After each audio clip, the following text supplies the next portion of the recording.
So last time we discussed basically this idea of I can't just do TDD and tidyings. Like I can't just refactor and so like end up with a well-designed system. Like the human brain still has to do something Yes. in between following the TDD steps or anything you're doing. You might be doing hexagonal or TDD or cards or following clean code, for example, is very popular, especially in the C# and the TypeScript ecosystem.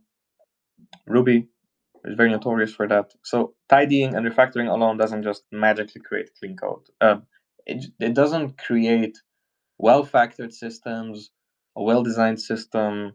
It doesn't really take care of your architecture needs. It might make your tests easier to write, but in my experience, learning how to flip test collaborators is a very hard skill that none of the methodologies just provides out of the box. Like you have to learn that. And it's very hard to find books on that, which is why you and I decided to have this talk today. Correct. And actually, I think a nice way of introducing maybe the topic is what is software design for you, right? And that we can set the bars so people that are watching us like get on the same page. Could you start with your definition? Yeah, for me, it's a process, it's a thinking process that allows you to have, let's say, adaptable code and maintainable code, because those are qualities that the code had or should have. And for me, that's like what design is about. But obviously, somehow also related to architecture, components, infrastructure, well, interfaces more than infrastructure, and things like that, right? Like how you define the requirement, how do you design what you're trying to implement, the problem you're trying to implement is important, because it can also impact on what you're trying to build. So for me, that's like the key part of designing is like, okay, I need to be aware of this in order for me to really build the problem I need to solve, right? That's why I said like properties of the code, but also is for me somehow related to how to build the right thing, let's say. So that's what I would say. What do you think? How to build the right thing. Well, I think it comes, to me, software design is about getting the grammar right. Because tests and stories, for example, like tickets that you would put on a Kanban board, that's about semantics. That is describing the sort of the intent of the system. It doesn't really speak implementation, like create this function, put it into this class. Like we don't do tickets like that, right? So that seems to be more syntax, right? So syntax can be class something, interface something, extends, blah, blah, blah, blah, blah. But then there's a higher level grammar on top of that, which is how complex should a sentences be? If my function is a sentence, how complex should that sentence be?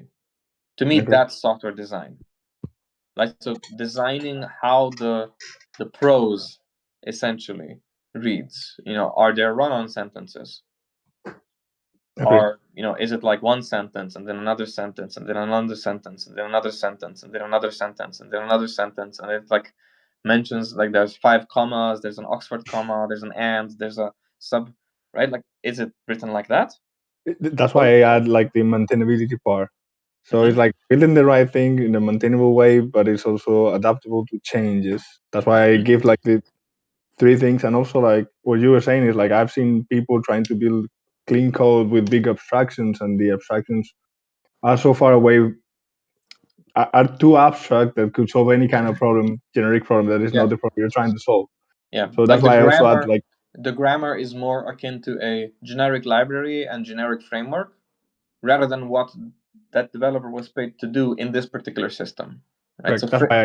So frameworks are never good grammatically and semantically for the system that you're building, right? So the framework will always be very good at being consistent with your framework. What you're trying to do is you're trying to write code, design your own code that is consistent and syntactically, semantically, grammatically correct with what your business wants to do. with what your client wants to do, right? Like, and that gap always creates a necessity to separate your syntax and grammar from syntax and grammar from frameworks, libraries, third-party collaborators, screens, UIs, because they all come with certain shapes, certain complexities, types. If I'm being very technical about it. So now that we agree kind of on like what is maybe like um, software design for us, maybe someone in the audience wants to share what they think. Maybe it's different to what we shared. So that way they can somehow share what their thoughts are on this topic. And then you were also talking about tidying, refactoring. So also like would be maybe interesting to like introduce the two topics and definitions kind of what we have, and then we can go from there. Maybe I don't know if you want to start. So for me, tidying, I like Kent Beck's introduction of the phrase tidying. I think it really created it filled a nice gap in the ecosystem, which is primarily to allow us to communicate about changes of structure that do not change the behavior of the system. And a tidying, opposed to a refactoring, the point of the tidying is to make the code more readable, opposed to making it more testable or maintainable, right? So a refactoring would be, let's say, something that makes better sense of the grammar, make better sense of collaborators, better sense of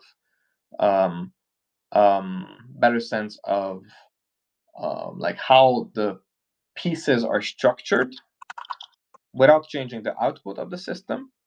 Whereas a tidying would be, I don't know, like fixing a typo. Right? A tidying would be, oh, there's that code, I'm gonna remove it. Oh, there's a new line missing, it's hard to read. That's a tidying. A tidying might also be, there's 7 variables instantiated, and they're sort of instantiated top to bottom in a way that doesn't feel natural.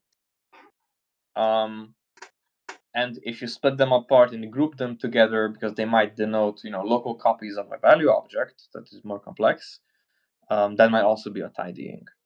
Now, the tidying, what it helps with is it helps sort of move your attention to the important bit on the screen. To me, that's a tidying.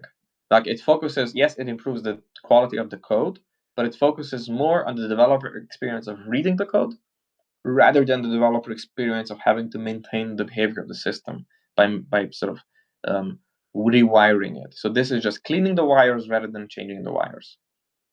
Okay, I agree with you. And in addition to that, I also think like Ken Beck did it for a reason, because refactoring was always about like changing the structure without changing the behavior, of course, like as you said.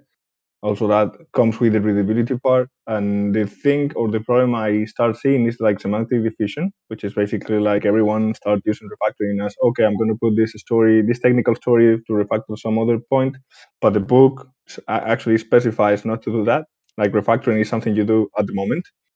So people start using refactoring as, okay, I'm going to put a ticket that I'm going to tackle in another moment, or someone else is going to tackle in another moment to solve this issue that we're having right now. And of course, that's not refactoring.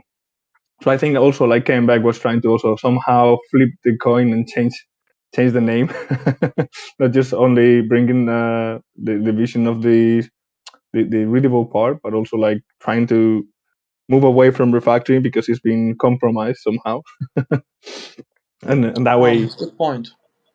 It's like, for me, if you tell me, teams, usually dysfunctional teams that I coach, I primarily coach recovering dysfunctional teams. So teams that are not happy about being dysfunctional. So I have to preface that, right? So they are doing their best. It often occurs that they say, yeah, I need a week to refactor this. Like, to me, that's not a refactor. Like, to me, that sounds like a rewrite.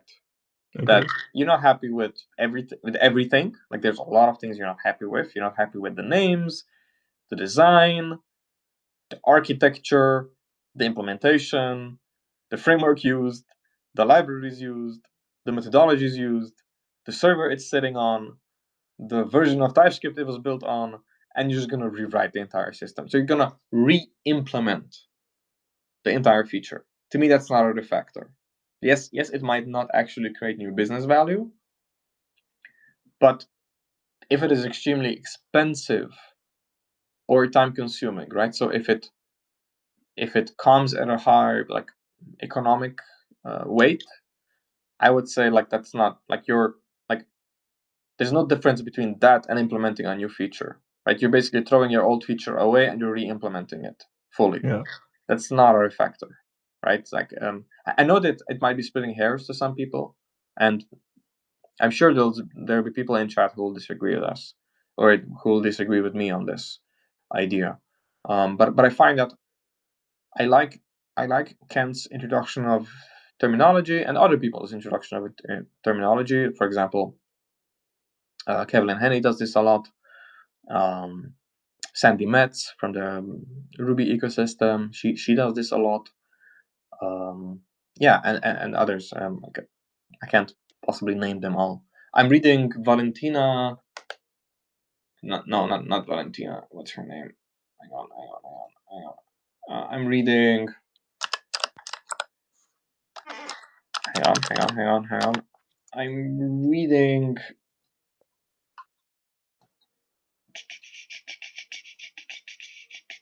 Valentina Serville.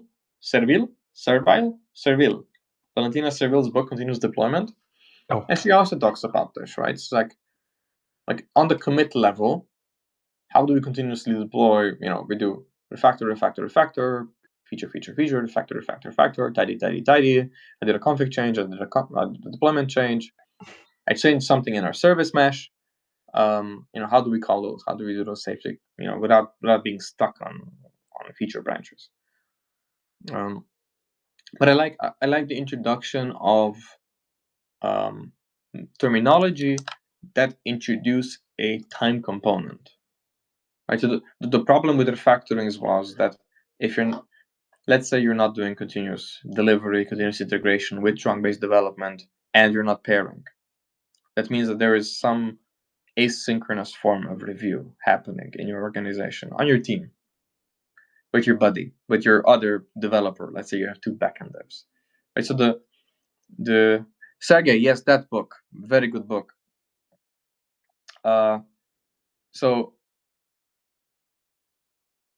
this time component is important. I lost my train of thought. Sorry.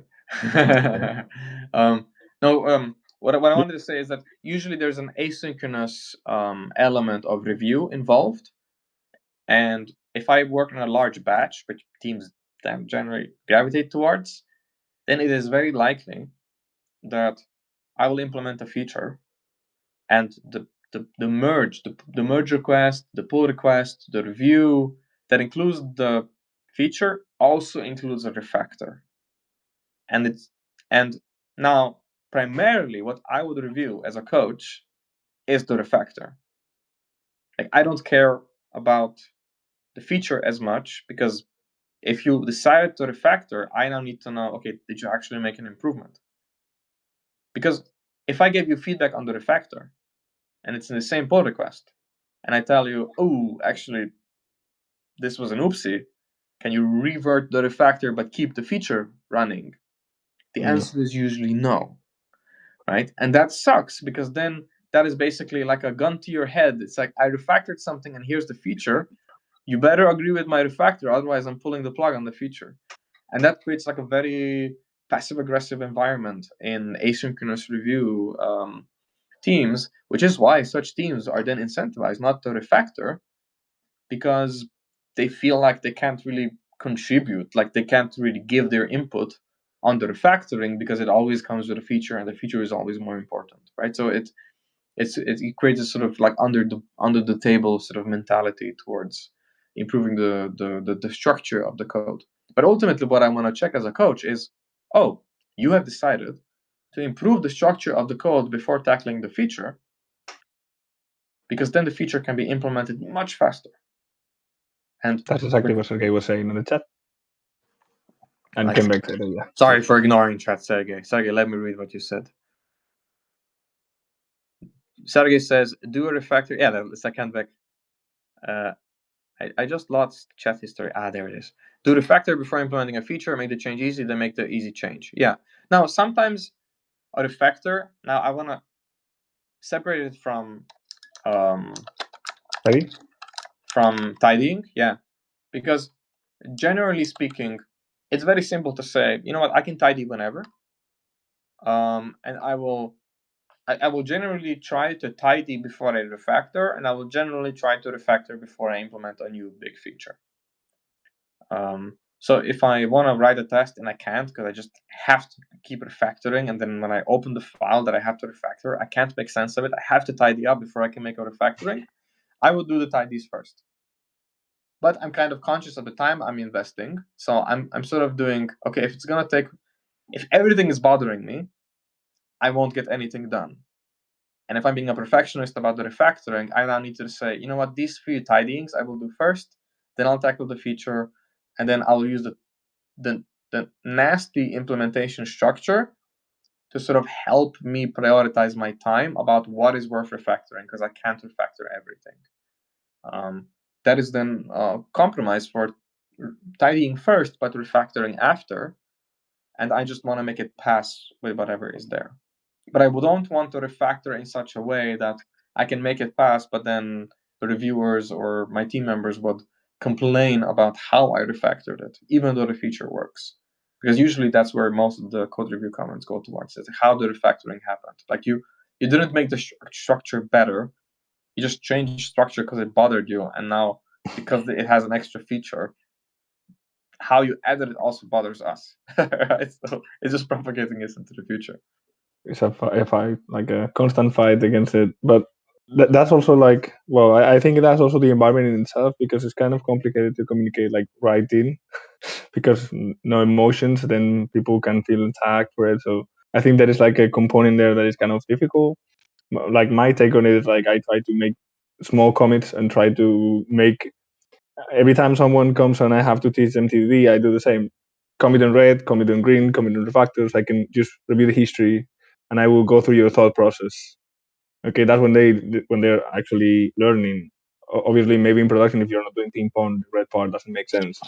Yeah. But for me, the green and the refactor phase is just fine. And now with the tidying, one of the things I like is you can also do that too.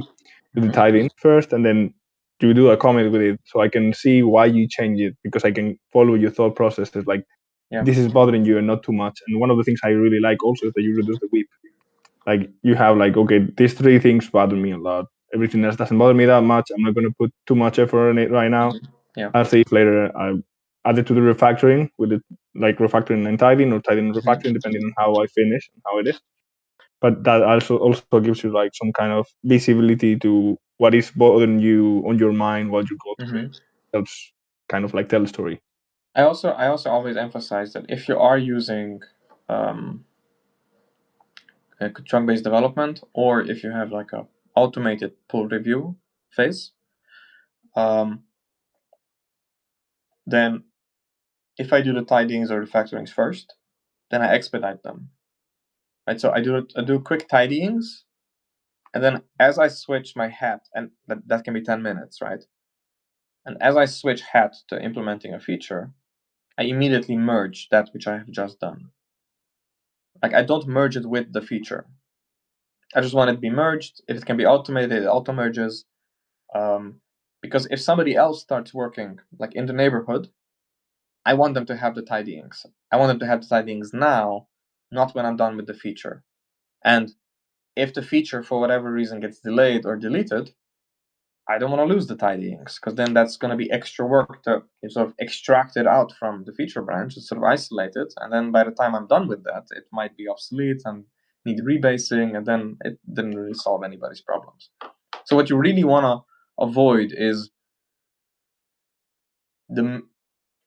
one of Kent's latest posts was like, how long should a function be? And that was really the important bit. What I really liked is this, like the research showed, I mean, it was a meta-analysis, like I do need to say, like it's not a double-blind study, but the study showed that messy, what changes often tends to get messy. So long functions tend to get longer, Right, so it's a broken window effect of like, oh, there's a mess here. I might as well put the messy bits where the other mess is to keep everything else clean. But that also creates this issue of the messy bits become messier. I lost my train of thought again. It was such a good point. It'll come to me. Give me 5 seconds. Sorry. Yeah. Oh my god. Yeah. When the messy bits get messier, we tend to gravitate towards like where the most code smells are. It's not coming to me. Let's skip. What do you think about that study about the function length? Okay. First of all, I think that actually happened, and it's usually because, and that also like follows treat your code as a crime scene. Like Adam Thornhill was also saying that it's basically you have files that change a lot, and they change because they're like hard, and well, it can be functions, it can be whatever, and that's also like I think it's been proven for quite a while.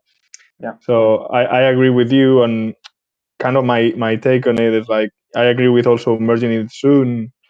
And obviously, I'm kind of biased because I do tram base most of the time. So I'm kind of biased because I commit all my things on master. So it's like, okay, tidying whatever is going to go to it. So it's kind of, for me, hard to remember how it was doing pull request. I have to like do an exercise of, okay, how it was. Yeah. So I would say that I agree with you also, like tidings and refactoring, I would do them first and merge them or auto merge them or something like that. Because then, if not, they're really a problem for everyone. I mean, what I wanted to say is that messy bits create hotspots. Like, so the hotspots change the most, where the most changes are get longer usually, so they need the most tidying. Plus, if you don't have time for the tidying, then the messy bits get messier, which means that the longer function gets longer, or they need more tidying. So whenever I'm implementing an important feature in a messy bit of the codes of the system, there's an extremely high likelihood that somebody else is either working on something similar or something related in the same area of code, and they will also have tidyings. Right? So there's a huge opportunity cost to not pushing the merging, the tidying immediately, because by the time, if you stay on a week-long feature branch, what can happen is that because of the frequency of change and because of the high likelihood of mess and codependent change, it's possible that you implement your feature, but then you have a conflict in the tidying. That you'll have a refactoring related conflict, not a behavior related conflict. You have implemented a completely different feature, but your refactoring caused the other person's code to either not merge correctly or to have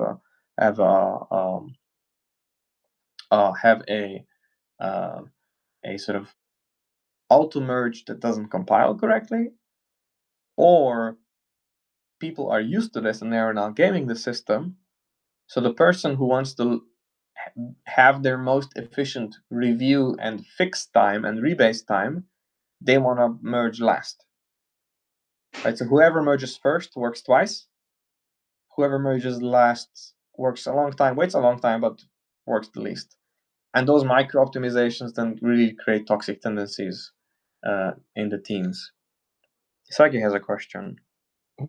Steven, hello. Niraj, hello. Do you have any questions for us? We're talking about the intersection of design and refactoring, because there is nothing automatic about design. Like you're just doing TDD and refactoring after every step will not necessarily result in good architecture and good design. And we're sort of talking about what other methods you can combine with TDD and other methodologies to improve your design as you're improving the structure of your code.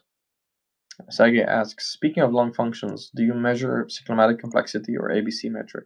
I'm not familiar with the ABC metric. Me neither. I was actually trying to research to give a proper answer, like cyclomatic complexity. I know it. I don't.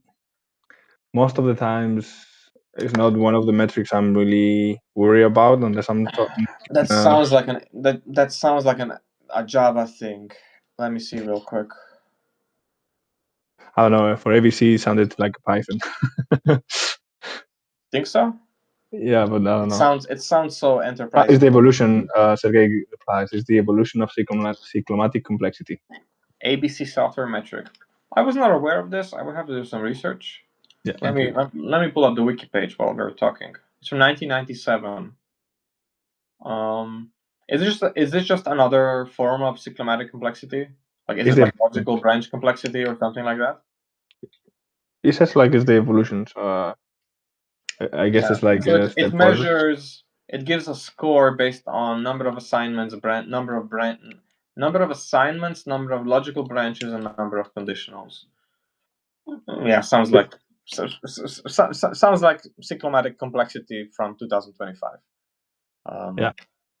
What I was gonna say is like I like to. I mean, I don't think cyclomatic complexity is bad in itself. I think I don't put too much effort into it, and that's also one of the points that I take from Ricardo, our friend in common, From the where Spanish he crew. Yeah. yes, where he basically mentions SonarQube as one of the let's say problems of how we measure like let's say the legacy right now and how we wanted to solve it with it Mm-hmm. because they put numbers to okay this kind of code will take you 5 minutes to solve but actually maybe longer and it's Mm-hmm. measuring things that is detached from the actual context in itself and let's say that they're not being truthful in that sense. That's why I Yeah. don't put too much effort into it and I put more focus on like as you were saying do it often, do it a lot because it will hurt if in the future Yeah. if I don't do it now. If Like you're already share in it a legacy continuously. system, Like that's to me that's the important distinction. Like share it continuously. Like if you have a refactor, merge it immediately. There's no point sitting on it, right? Like it incurs an opportunity cost if you're just sitting on it because the likelihood the likelihood of you throwing the branch away grows with the age of the branch. So if the branch has a refactoring and a feature, and you decide to abandon the feature, then you also lose the refactor, and then that sucks. Plus, whoever is working on something else while you're on that branch also doesn't benefit from the refactor. Right? So refactorings and tidings are your primary scaling factor to making everybody's life easier, and there's no benefit to delaying their merge. Now, then we get the point of tidying is so that the change is so benign that your compiler and IDE can pick up its safety. Like that's the idea, that it's so stupid safe to merge that you wouldn't question it. If you have to question it, it probably wasn't a tidying. probably yeah. I was gonna say that before you mentioned you were reading Sandy Meds and we were talking about clean code, we were talking about structuring the functions, giving better names and so on. And it also like struck me the topic of the f aux o. I don't know how to say it, how to I pronounce it. think fall. I think it's a French word. Fall. Fall. Yeah, Yeah. I think Sandy also calls it latte. Is Sandy Canadian? I don't remember. I don't recall. But to me, it sounds because how it's written, it sounds like function auxiliary to object because it's f Yeah. aux o. So I I don't know if see. I it's see. I see. so That's clever. I don't and think that's intentional, but that is clever. I don't think that, that's intentional. that's how I remember the letters. Otherwise, it would be impossible for me. Too many. But Okay. what I was trying to say is like it brings a nice topic because I've seen a lot of people saying like you were saying, hey, I have a complex, nasty function. I'm gonna extract all the complexity here into functions, and I'm gonna give them better names so we can read it better. And usually in a function like with 100, let's say with 100 lines, maybe it's not that harmful. When you have a file with 1,000, basically what you're in usually the code, if it's not object oriented programming, which kind of usually is not when you have that many lines on the same file with most likely most responsibilities, you end up like moving the responsibilities from one side to the other side and segregating the names, so Yeah. making it more complex to see the full picture of it and how responsibilities should look like. Mm-hmm. And that's what like I tend to find when I was working in more legacy systems. I don't know if you find out like something similar to that, and also how you tackle it with tidings and so on. Like what other? So when we talk about functional programming and object-oriented programming, we have to talk about collaborators and responsibilities, right? So like the idea of objects was to bind, object-oriented programming was a message-oriented system where you basically would have an actor model, which means that a function that you could call, that you could invoke with a message, could have state, right? So it is a sort of more practical approach to currying functions, if I use the functional analogy here. Sergey says that the important part about the ABC metric is that it takes into consideration assignments too. Jose says, if you're trading, you'll improve the cyclomatic complexity, even if you're not measuring it. Yeah, I agree with that. Yeah. Now, there are a few issues with cyclomatic complexity. I don't even want to talk about cyclomatic complexity right now. Let's talk about the collaborators, right? So when we talk about object-oriented programming, one of the important aspects is that people tend to gravitate towards it from dependency injection, dependency inversion, but they're not inverting their interfaces. They're not inverting, this is code that I didn't write. I will wrap it into an interface that I did write so that I can test it. That is correct dependency inversion, right? Like I'm inverting who controls the dependency so that my code depends on an interface that I wrote, right? So a common example would be a Shopify SDK or Stripe SDK. You want to create a customer. You don't mock the Stripe SDK create customer call. You create an interface around that idea that captures what are the unique properties for logic branching in your use case. You create an interface for that, and then only the concrete implementation then actually uses the actual Stripe SDK, because you want to learn how to express a test that says, hey, I wrote a collaborator that talks with Stripe. How does my code behave in relation to that? If I'm not mistaken, you can also invert the dependencies without using the interface in itself. You could use using real implementation of yours or wrapper, but then if you want to switch it up, then you use like polymorphism, the idea of being able to change the implementation based on. So polymorphism is not a helpful object-oriented. So polymorphism is only helpful when you're doing subtype polymorphism, right? So the subtypes, and I'm sorry for getting technical, but the subtypes have to be covariant, right? So the subtypes have to denote a full honor on the preconditions and the postconditions on the parent type, and they have to be covariant. So if I have a circle that implements shape, and I have a square that implements shape, that if you have something that works with a circle, but it's typed as a shape, that I can pull the circle out and put a square in there, and it should work. Yeah, I meant segregation of interfaces. That's right. Like that's covariant. Yeah, that's covariant typing, right? So now the issue is when you're doing that the other way around. When you say, "Oh, circles can only talk to other circles," when you have a dependency on the circle, the shape becomes contravariant, right? So usually when you're splitting them up or you're reasoning about them, they become contravariant, right? So for example, if I say I have an array, if I call you, like generics have this issue, right? When I say I have a collaborator, the collaborator can be called with a valid set of parameters or an invalid set of parameters. The valid set of parameters produce a valid user. The invalid set of parameters result in an exception, or like a result object that contains error messages.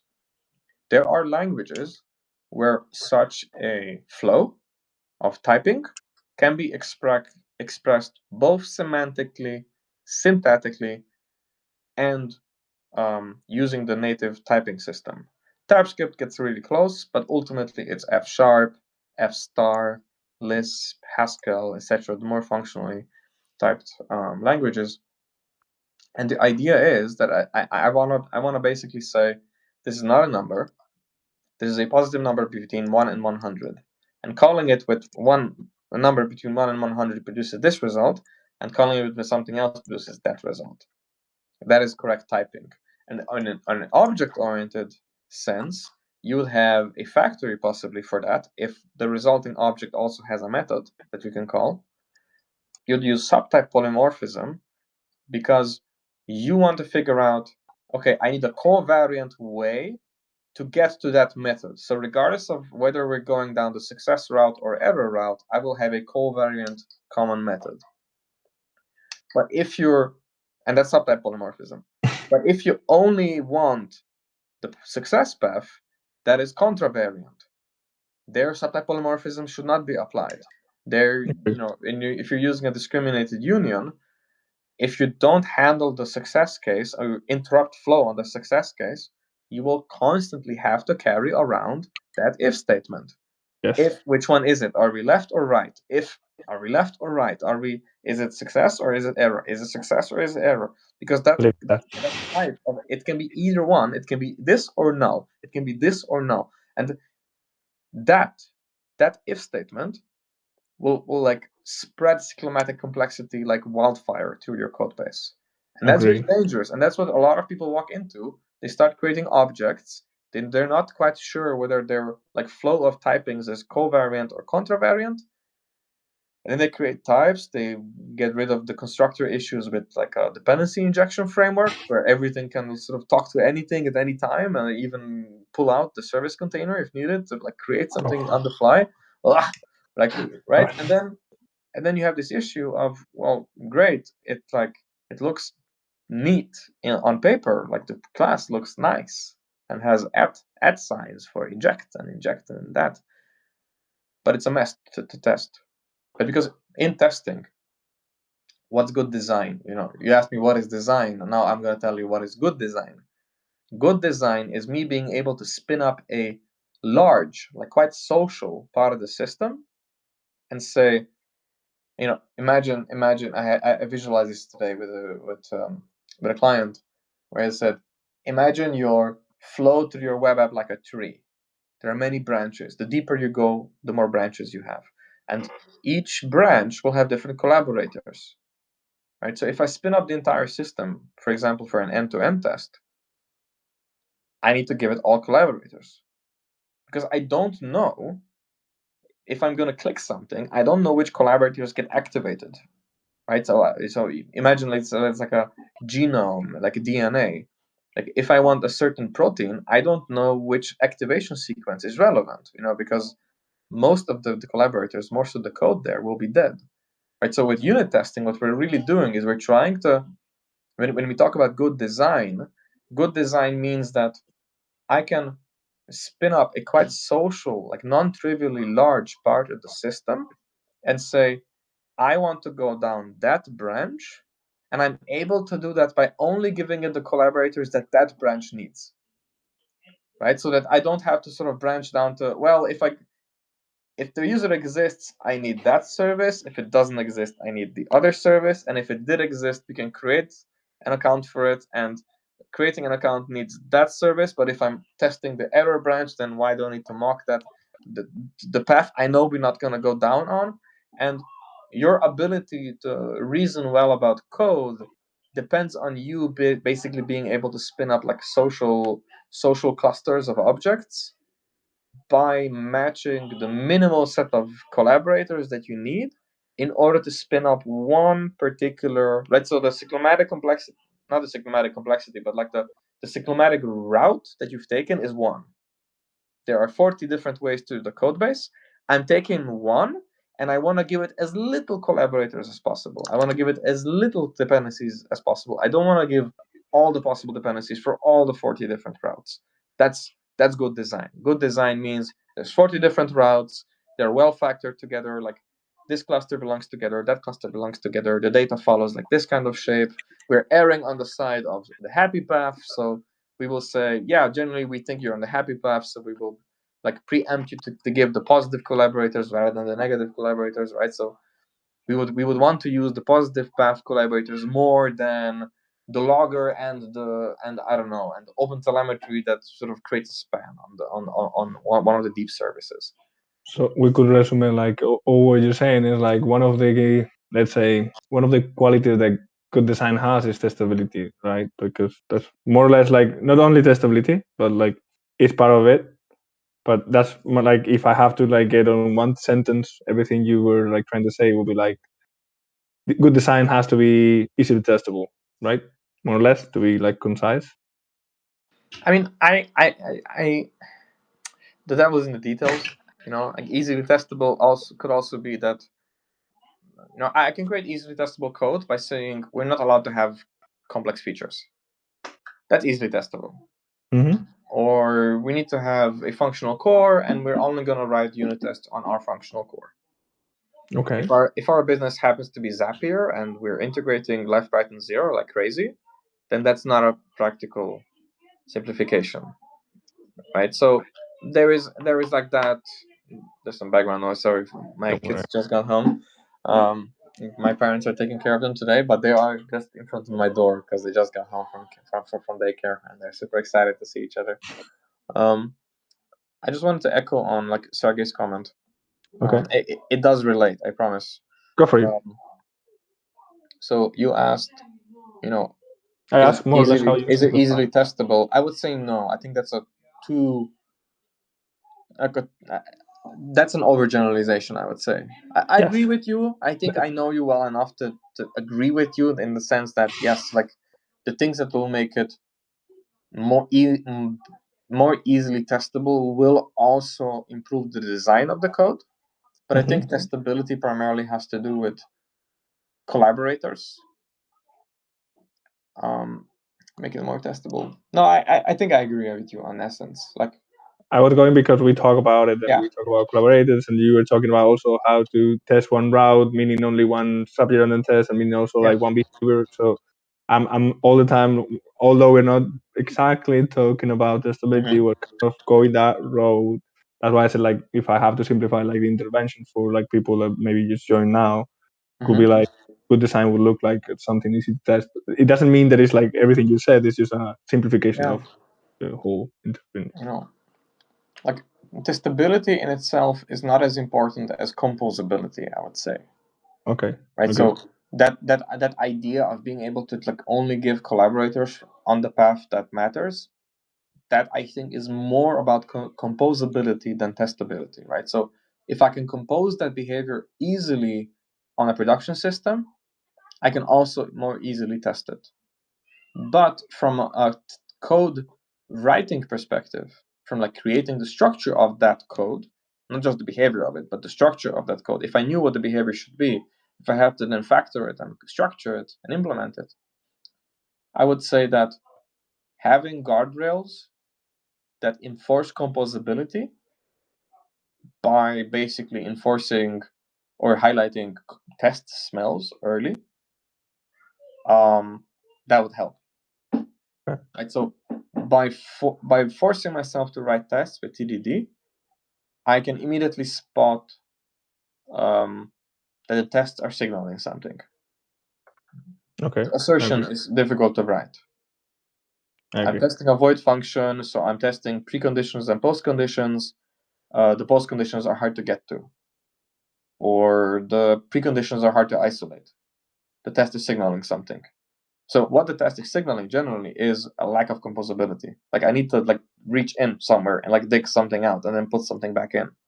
Or maybe I need a mock that returns a mock because the layers, like the subtypes did not like. I agree, but it shouldn't only be that. Like it can be like responsibilities are not clear, which will lead us to most likely not composable code because you haven't composed it correctly, right? But like saying like that's kind of like the solution for most of the cases. Let's say like composability will be like a solution for most of the cases, which the root cause of the problem could be different depending on the situation and the context. Because Absolutely. the test will be like pinpointing different things. I think, but actually, sorry. We can talk about like CRC cards, event modeling, DDD. That's what I was gonna say right now. Yeah, like 15 minutes left. Yeah, you just introduce the topic for it. So like, okay, you I would introduce actually like to collaborators. address Sergey's comment first. Should. Sergey asked regarding the subtype polymorphism discussion. Just to clarify, use the subtype polymorphism only for objects. For example, we have TS code function greeter. Greeter gets injected another call, and it calls. No, I wouldn't use subtype polymorphism for that kind of use cases. I think that is I think a little bit dysfunctional way of creating functional adapters. But I wouldn't call that subtype polymorphism, right? So for me, subtype polymorphism is generally so you have covariant subtypes, which means that I am referring to an interface, but in order for you to instantiate that interface, you need to make some kind of decision. Like you need to decide: is it type A? Is it subtype A? Is it subtype B? Or is it subtype C? That's like subtype polymorphism, right? So I have a polymorphic interface I, and ABC implement I. But in the production code, there will need to be like some compositional root or some logic that'll have very high cyclomatic complexity because of the switch statement or the if statement. And the conditional branch will essentially be A or B, or like mapping. Mapping A is 1, B is 2, C is 3, default error. That's 4 branches.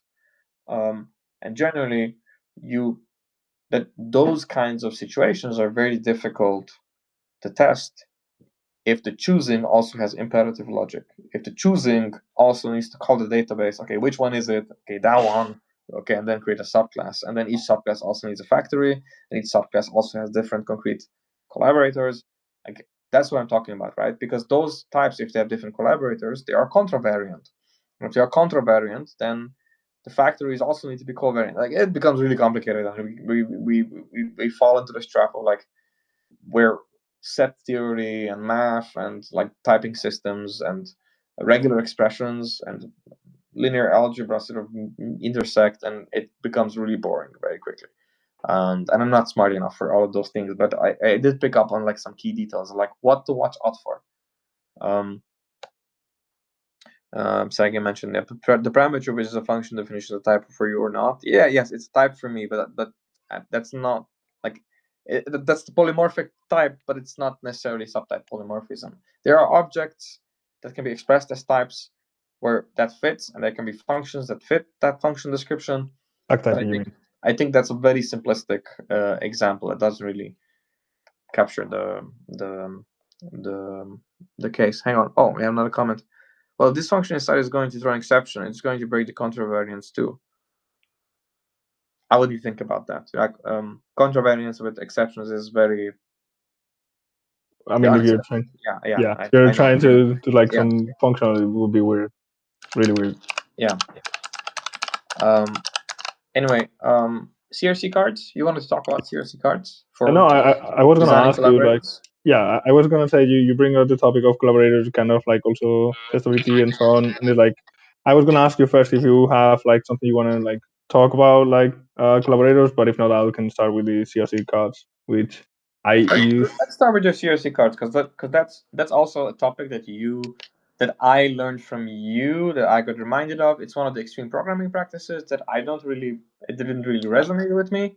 It's not an extreme programming practice. The Kenbeck was one of the advocates for it with Eric Gamma, one of like more of the.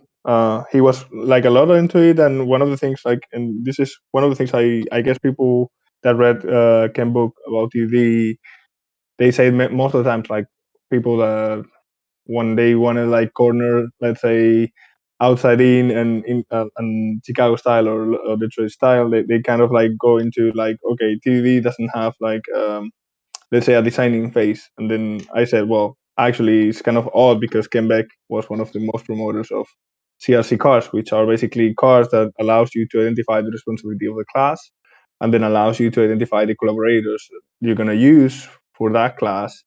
And basically you can kind of like in a small car, like you can identify what collaborators and then you can map out how many collaborators you need.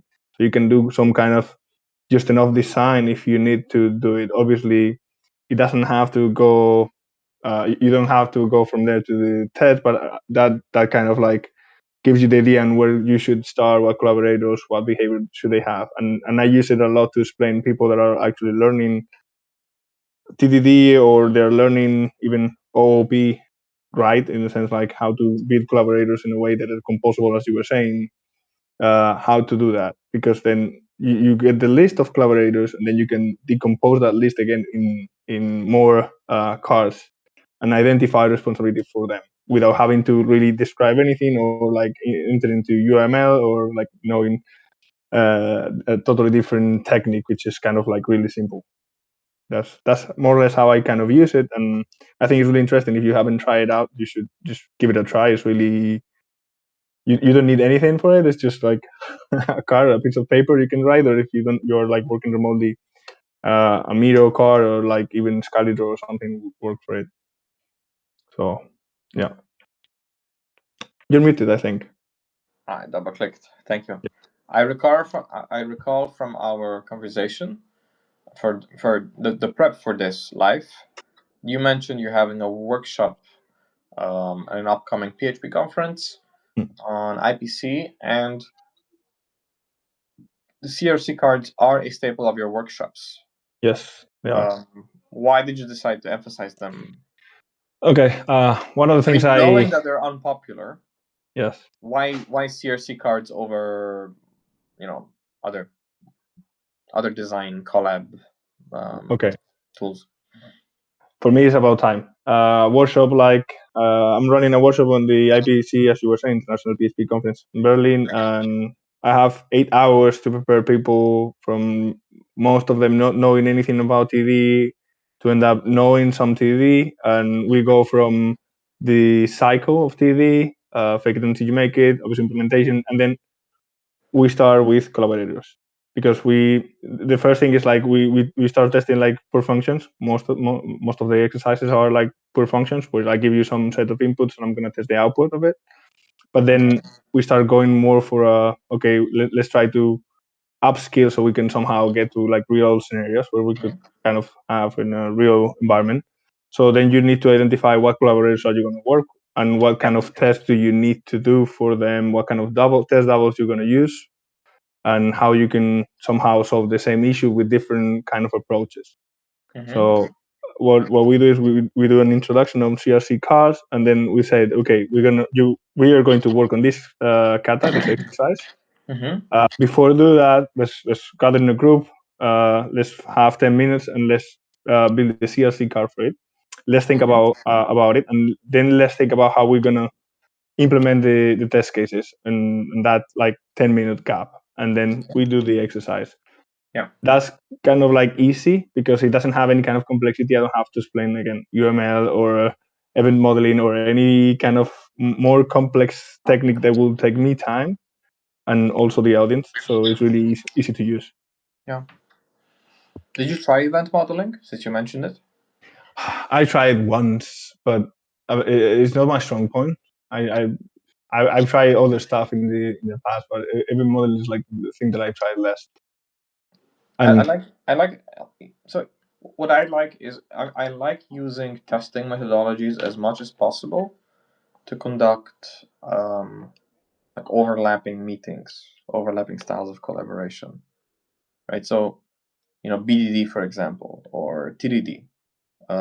If somebody has to collab with me on like the design of something, or just in what order are we implementing it, going from simple to complex, or are we nailing like the big integration bit first, or are we creating a feature flag first, that for me warrants at least one pairing session that that we sort of need to sit down and create a plan, like a testing plan, or like a release plan, or how many tests before our first release, how many tests before our first merge. Do we expedite the tidyings? Do we expedite the refactors? Does it happen on trunk? Like that's that conversation, as much as that is possible, if we can have that in forms of tests, acceptance criteria, acceptance tests, unit tests, just data definitions, as much as possible, just to keep it the language as not technical, but as adjacent to technicalities as possible, I find to be very practical. And I found that with regards to collaborators, I find that just having a more BDD, like event modeling oriented testing style, and you don't have to test. Like Adam Dimitruk says he did TDD for a long time and then said, well, it's it's kind of pointless and superfluous if the model enforces you to be type correct. And then, why am I writing tests for like really simple stuff if the model enforces me to be type correct and very simple? Which is the same, argument as Scott Blashkin's book, the functional. What is it? Scott Blashkin's book is called functional. Lashkin. I can never spell his name. Scott Lashkin. Domain modeling made functional. Right. So it's basically saying rather than having a function that can return, a, let's say, covariant type, and it can sort of branch down, and you will have to check for its type. That you just say, no, we have discriminated unions, we have different types, and there's a success path and an error path, and the type is defined already in such a way that it can go either one way, or when it goes this way, it's of this type. If it goes that way, it's of that type. So you don't have to write a test for that because the compiler acts as a tester, right? So you don't have to write them manually, which is why, I would say TDD and Sandy Metz is, doing a lot of work in languages like Python and Ruby because they're inherently a little bit more loose on I the want to typing spend side. I want to expand on that because I agree with the type checking and on being part of like testing strategy, as well as I don't exactly think of it as a test, because for me the definition of a test is testing a behavior. But when you're like having types in itself, you're building paths, so you're building your pipes for the behavior in itself. So it's more like the structure, let's say, Mm-hmm. of where you want to go. That's why I kind of like try not to take it as test the typing. Like for instance, like the trophy that I can see that's like mentioned like static analysis, talking more about types and so on. Yeah. I was referring to like, okay, I understand that's also in any testing strategy you have that on every testing plan you kind of have like linting, or like if you're working with a compile language, you already have that. So you're kind of like putting as a testing strategy in itself, but it's not testing in itself. It's part of it. It's part of how you want to ensure Yeah. the quality of it, but it's not testing. But coming back to the event modeling, sorry that I cut you off. Well, I asked you if you use that, like, because for example, I write my test suites like that. I write my test suites very data oriented, which I think is how the whole, at least J unit or X unit, was set up initially. But I think it got lost in the weeds. People say, what I see a lot of beginners do, especially FOO enthusiasts, is they have a class and they create a test class, like the class that has, if I have I don't know, like a user controller class, they create a user controller test class because they name the suite after the unit of behavior. But I don't do that. I name, and how I coach my coachees, my mentees, is we name the tests after data clumps, right? So we have clusters of data. There's a valid form of request. There's a invalid shape of request. Then there's behavioral exceptions about, well, your request can be valid, but the conditions can be invalid. Like the network can be down. That's data, right? So I would call that test a valid request with unreliable network. That would be the main class. That would be like the outside most describe block. And then I would like drill down, like, okay, well, like a valid request on an unreliable network returns this if it times out, returns that if it's successful, or retries when it's right. So it's like the tests are primarily data driven. So that, because in my experience, the differences in shapes of data have to be discriminated against. And usually those come in switch statements or if statements where there's like fetch data and there is a logical branch. And the most complex systems are void functions that fetch something, they read something, they make a decision. There's an if statement, or there's a series of decisions, or they might just go down a happy path or throw an exception, there's something wrong. And then depending on how deep or which way you went, you need different collaborators, right? If this is a user, if this is a private account, B2C account, we go this collaborator. If it's a B2B account, we go this collaborator. And that can be solved with composability in mind if you like collapse that object or class or hierarchy and make like really small functions where you can sort of compose that class out of like a lot of package public or like package default visible classes, but it will prompt you to create like smaller pieces of the puzzle and compose them back together and then give the composition a name. Like the class is the composition of that. And that class only works for like one particular shape of data. But how I see a lot of, especially new developers program, is they capture the class based on the generic behavior type, and then they constantly have like if statements of like, okay, well, I call the function, it does an if statement, I need collaborators for both the branches in the constructor, and then if it's true, I go A, if it's false, I go B, and that just inherently creates just the structure. Never mind the behavior of the system. The structure creates hard to test. The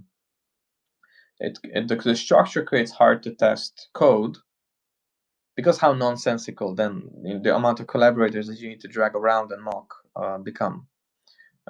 So generally, what I tend to do is I add like a sprinkle in like either event modeling or functional decomposition, so that we get to these real shapes, we get to these real types, and then we wrap it around and we basically create very social tests that are trying to isolate a particular data scenario. And then we're sort of working backwards from that towards the test and creating collaborators, extracting collaborators, modeling collaborators differently. Generally, you'll find that if you follow the data, your collaborators will like collapse down to like a very linear flow that you won't have like these conditional branches happening everywhere. That's very easy to do if you're being meticulous about it, but if you ignore it, the branching can, it can cause a lot of headache, and it just creates those like legacy systems that everybody complains about. Yeah. I was also going to mention like we've been talking also about we've been jumping from functional to object-oriented programming. One book that I really like to simplify if you're getting into functional programming, Grokking Simplicity. The first chapters are really good for the part of, for me, it's kind of like separation of concern, the principle, where they talk about data, actions, and I forgot the other one.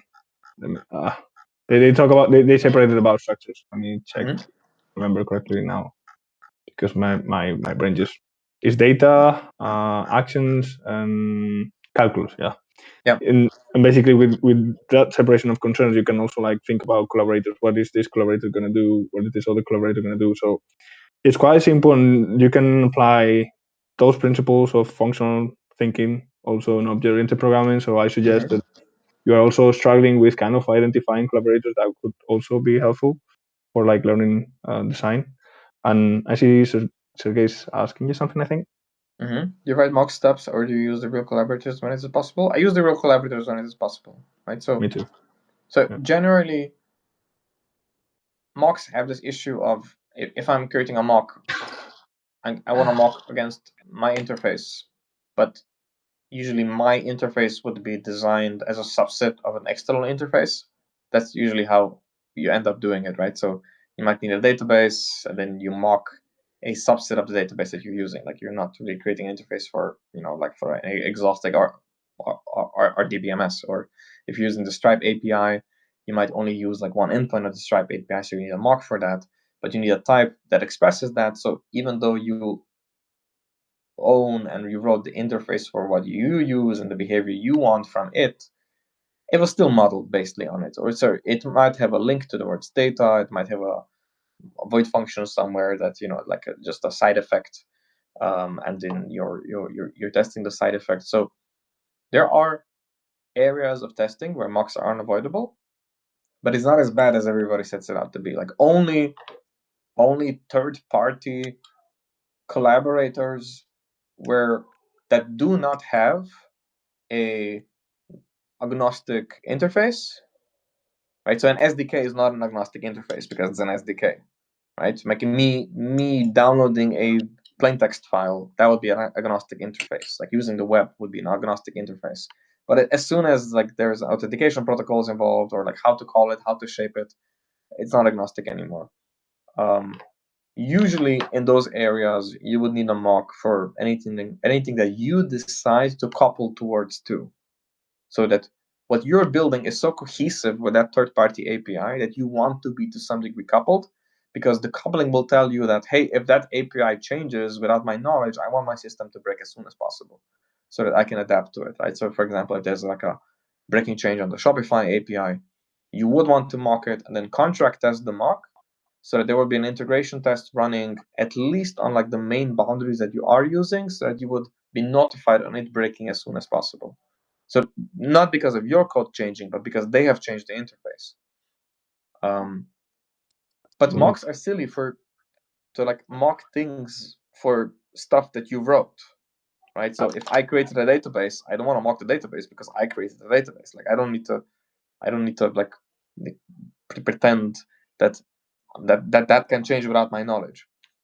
Sometimes it can occur in very large organizations when you're relying on something from another team, especially if that team is like a skeleton crew and they're not really responsive, and then somebody else keeps changing their API. But other than that, like real collaborators, or at least some form of like simple test doubles. Like the test will tell you, like if it needs a like very convoluted, very complex test double that isn't a mock, that's usually the test screaming that there's a design issue, that there's an opportunity for like simplifying a collaborative relationship. And sometimes it's not clear how to do that. What I like to do is just merge them back together, like split up the interfaces and then compose them back together. And then you just follow the data. Like, okay, most of the data scenarios have these three being chatty and these two being chatty. And then you didn't see that when they were separate. You individuated them, clumped them together, and then you just split them apart based on the currently cohesive clusters. That's an exercise I did today with one of my coaching clients. It's very effective. It can be a bit time consuming because you end up having like the old code on screen and the new code is on screen, and the naming will not be consistent. Hexagonal architecture is great for that. I find, just to have like a naming convention for like the ports.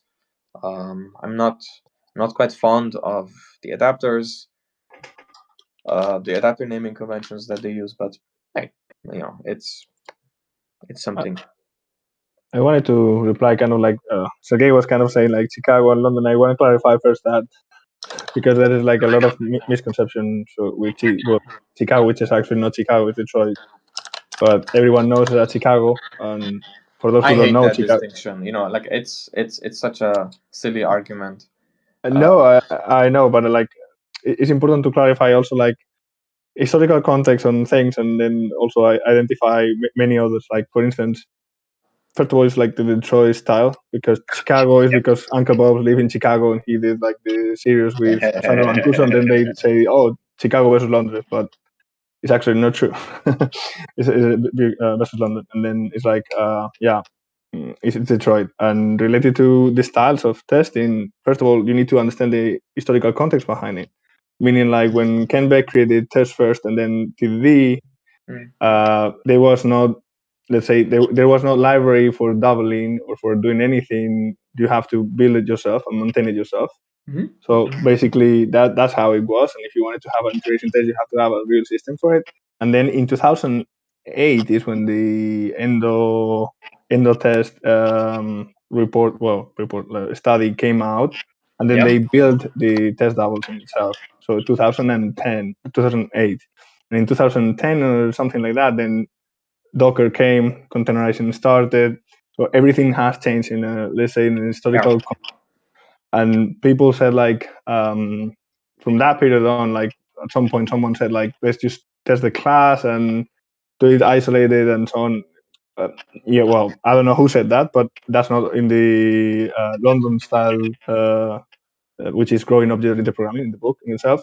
They said they make a clear difference between peers and internal classes, and they define what one of them is and what the other is, and then they tell you, okay, we don't double internal classes with our peers, and then they also say, and in the book in itself is like, if you do TD using the London style, what you're actually trying to kind of assess is not only the behavior at first what you do it for the designing phase where you're actually implementing the things is the tests are not telling you that the behavior of the system is correct. They're actually telling you that the design you built is the right design. Yeah. So that's also like to clarify like the difference between them in itself as a So historical piece. you recently wrote a piece on your Substack about solitary and sociable Yes. tests and like narrow and broad integration tests. Hmm. I just restacked it to my audience as well, so people can check it out. Broadly speaking, I find all of this terminology to be a distraction. And you and I had this conversation already, but I find that if we have like a definition of a test that we can't agree on and it's context dependent, I don't find the added adjectives to be helpful. I Right? agree. Right? Because we have the test desiderata. The test desiderata mentions what 12, 14 different 12 different qualities for tests. Hmm. There are a lot of combinations. And those are spectrums, right? Like you can be anywhere, like you can have a very fast isolated test that isn't deterministic, like a number generator, for example, right? Now, is that a unit test? No. That's something that A, I a always number say a random number generator cannot possibly be a unit test, right? Because because it it is needs not to have a source deterministic. of randomness, Yes. right? If it does have a deterministic source of randomness, it is not random, right? So it now depends on like where you draw the boundary, what is the integration point. So I find that if we're focusing on the test desiderata, there are like two main distinctions that I want to focus on when it comes to the shape of tests. And this is primarily, am I writing the test from the perspective of the user? Right. So does writing the test require technical jargon? That would be like one distinction. And the other would be like how fast does it run? Right. So this whole idea of integration tests not touching, and I think Sergey mentioned this. Maybe I don't have to come up with an example. Maybe Sergey mentioned something. By the way, huge thanks, by the way, Sergey. This is very helpful in the chat. Being very active. I just want to recognize you for it. I was about to ask about the integration test. Just to clarify, in the situation when you have a third-party service that is not in your control, you write two tests. Test with a mock to check that your system works as expected, and then in an integration test to be sure that the third party works as expected. Am I right? I would say like that's broadly speaking, you got it. But there's an important distinction here. You shouldn't be mocking, right? So test with a mock to check that your system works as expected. I think that's too vague language.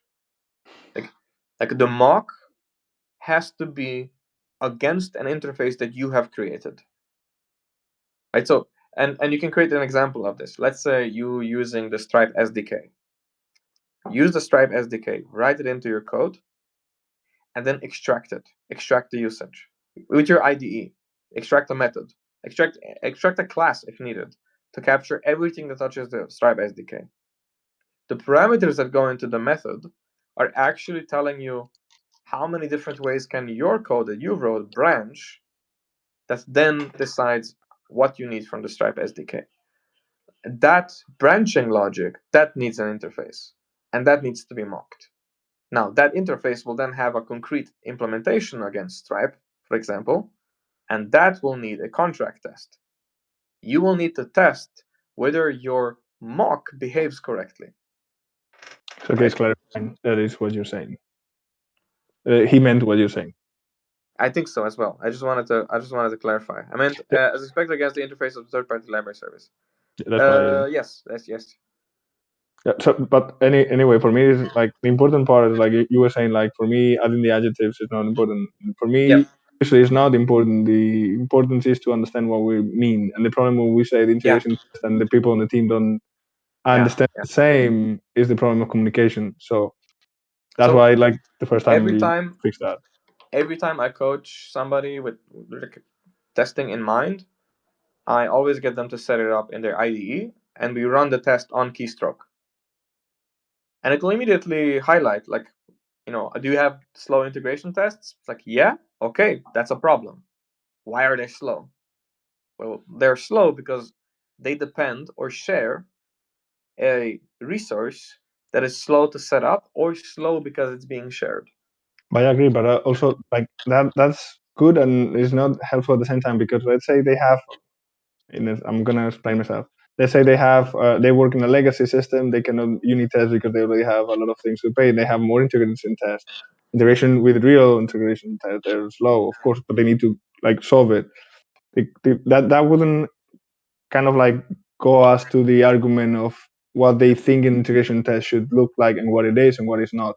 That conversation is really important to align when we talk about okay, let's do this, and when we're pairing. For me, it's really important because when we pair, like I cannot lose 10 minutes every time I want to say this is an integration test of and explain like everything. So I just want two sentences that we all agree with, and I'm gonna call it like that. It's not Yeah, really yeah. important how we call it. For me, if you want to call it dog, I mean, it's okay. for me, the distinction, I would say, I would much rather use the, and this is why I like event modeling as well, because it matches very well with functional programming. So event modeling just has two state transitions, has a functional core and an imperative shell, and that's how usually the command to event transitions happen that have side effects, and the event is the side effect. Like the event is a evidence of the side effect. Like that's how you need to think about it. It's not as important as just event driven architecture. The point is that the side effect has evidence somewhere. It just wasn't in the function signature. And the other state transition being shaping data based on previous events.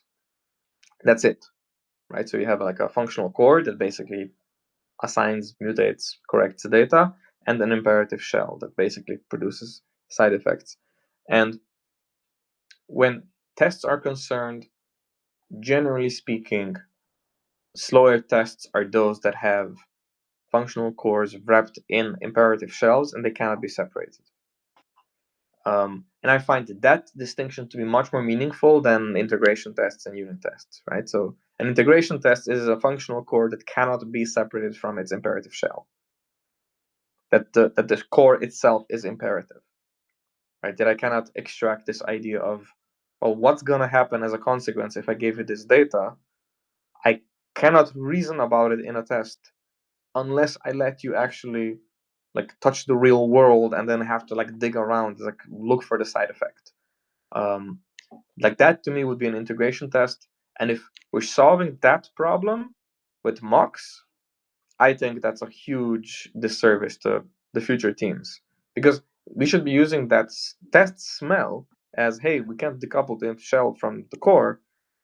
I should be using that as a test smell as, hey, there's a design improvement I opportunity agree. here, I right? agree. What I So, was referring is also like the naming. It's not like you're like getting into like for instance like the integration, but it happens the same with unit tests and like isolated just classes.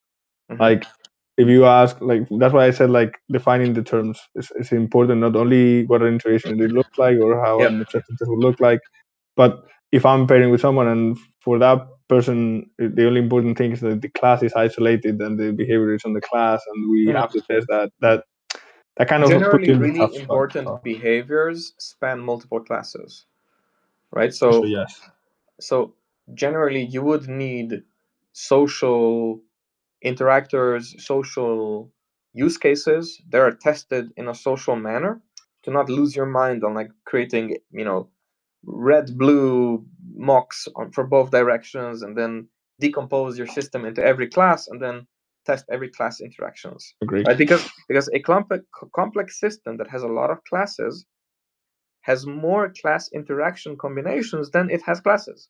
Yes, So that is completely pointless, right? So you don't want to create permutations of classes where the combinations of those permutations are astronomical. Like I want to say, I have a class.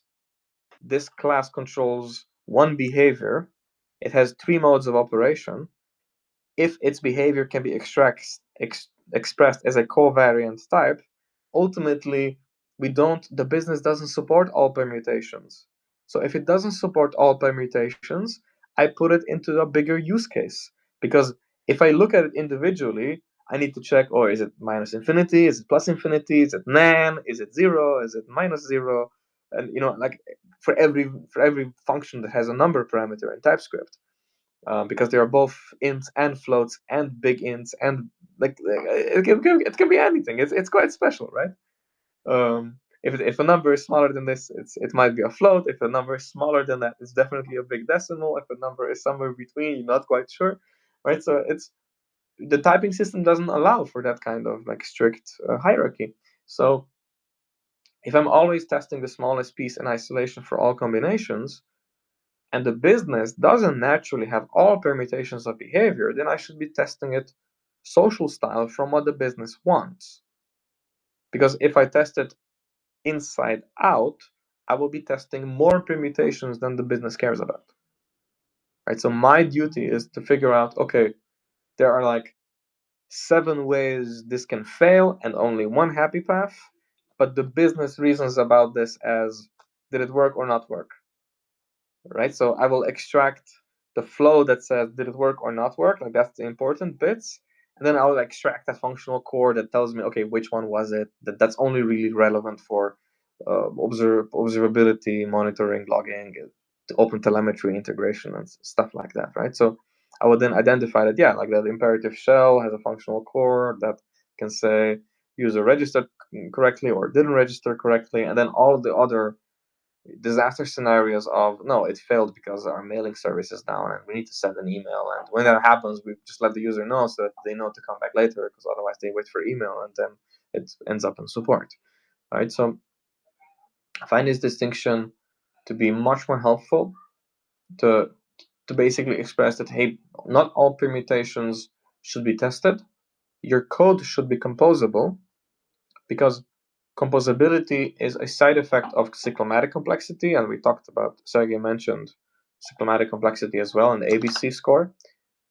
Generally, your one unit will need its cyclomatic complexity equivalent of tests, that number of tests. But you might not be using all of them, right? So, for example, there are many different ways of how a calculator works, but if I talk about addition, addition has a few corner cases. And I can just say, well, you know what? I'm interested in adding 2 positive numbers together. That's my use case. Like outside in, that's my use case. So I'm just going to go with a collaborator that supports that features, even though your concrete subclass, your concrete implementation, has a lot of permutations to think of, right? So I might do the happy paths and maybe one disaster scenario. So it's really important to forget that if your code is so to not forget that if your code is composable, your tests will also be composable. So you can choose, do I want to cover all permutations and sort of make sure that every Lego piece is perfect?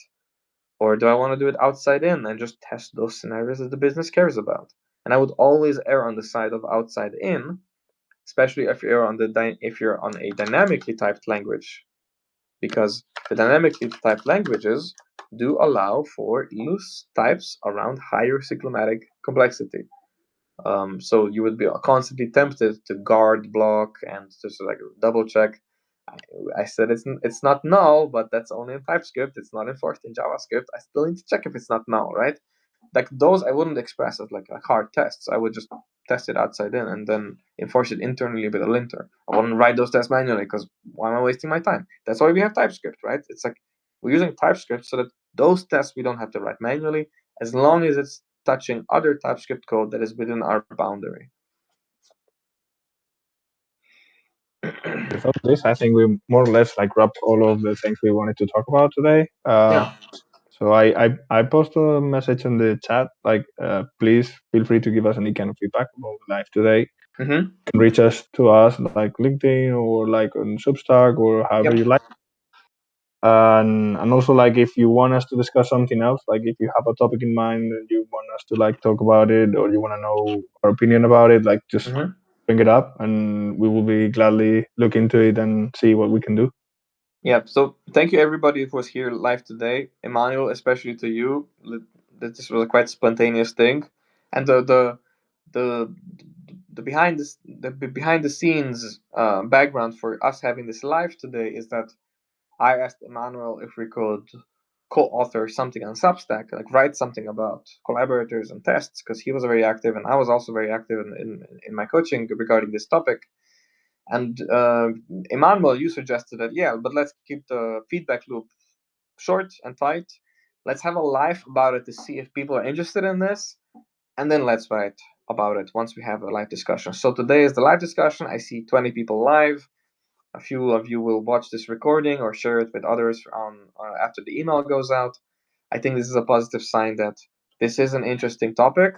The questions predominantly were a little bit more complexity focused and mocking, and how to weasel out collaborators, how to design the collaborators once you weasel them out.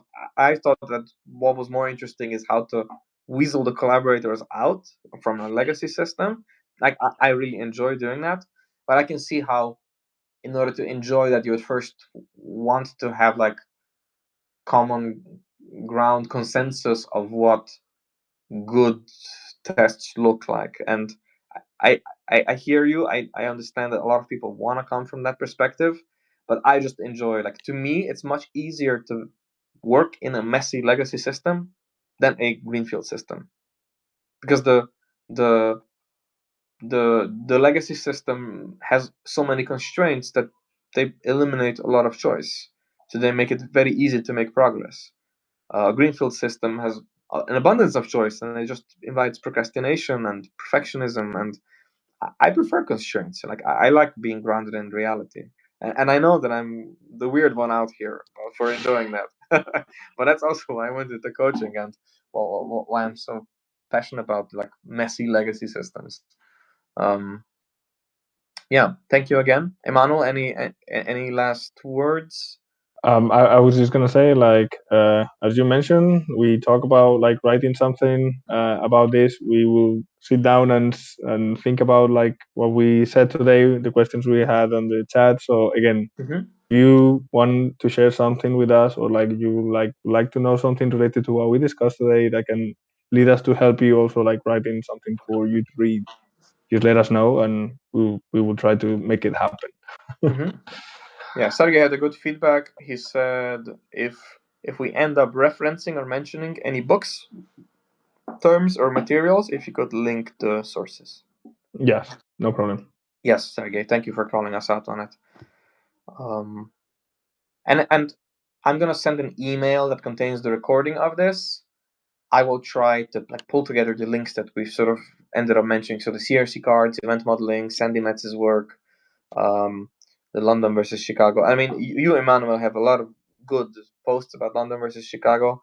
I also I have a have one live. written that is not live yet. I was gonna, because there are things about London style TV that are not explained, or more like Mhm. you learn them. But yeah, maybe I if they're interested, I maybe post it Yeah. early. Alberto says, thank you very much, Denis and Manu. A live with real time examples will be very interesting. I Okay. had exactly the same thought when we started being a lot more technical. However, Substack for now only allows us to stream on the phone, and I love this medium because for some reason you guys are so much more active on Substack than on any other medium, YouTube, LinkedIn, with the exception of perhaps Twitch. So Substack is becoming a very good live medium, but I can't code on the phone. So I think we would have to do a YouTube session or something, to experiment. We will have to experiment with the format. Yeah. Maybe we can you and I can pair and record ourselves privately and do some TypeScript, or what's your That's primary okay. stack? TypeScript, I, yeah, I've done TypeScript, Python, Java, Kotlin, yeah, C Sharp, yeah. PHP. I'm So also polyglot. I think if we could do some TypeScript example, that's fine. Yeah. and record a GIF of it, the transformation before or after, and put that into the follow up post, the article that we'll write, not the recording. I think that would be a Alberto. I think that will be the best that we can do for now. Elixir or It's very Gleam. complicated. What's that new language that has the inbuilt semantics for actor models? Is it Gleam? Um, Yeah, but I hate like vibe coding with like exotic new languages like Zod or I know it's popular. I know it's sexy on YouTube. But I want to type in and show examples of an environment where I find it very easy to draw on real life examples because I am like hoarding like examples where I have permission to show like slightly obfuscated production code that I've discussed with clients. So I really enjoy doing that. And like you need to be an expert in the IDE as well, right? So the IDEs are very powerful nowadays. Linters are now very powerful nowadays. AI tools are very powerful nowadays. So if you're gonna do like test writing or automating some kind of like design, it's very important. Like what IDE you use will have a huge impact on like what kind of decisions you'll be making. Because if it takes you 10 minutes to rename a variable, believe me, you're not going to rename any variables. So yeah, okay. Anyway, Okay, so we went a bit off topic. Thank you so much, Alberto. Yes, we hear you. Sergey, you've been most active of all. Kevin, hello, hello. You said hello, hello. I missed it. I'm very sorry. Hope you're still here with us. Anjana joined as well. Anjana, one of the oldest subscribers to Crafting Tech Teams, my publication, and Jose, especially. And of course, last but not least, Emmanuel. Thank you again for agreeing to do this live with me today. thanks to you for asking and for like allowing us to share this moment. And let's keep the ball rolling. Okay, I'm going Yeah, to end the stream now. Ciao, everybody. Have a good ciao, afternoon. ciao.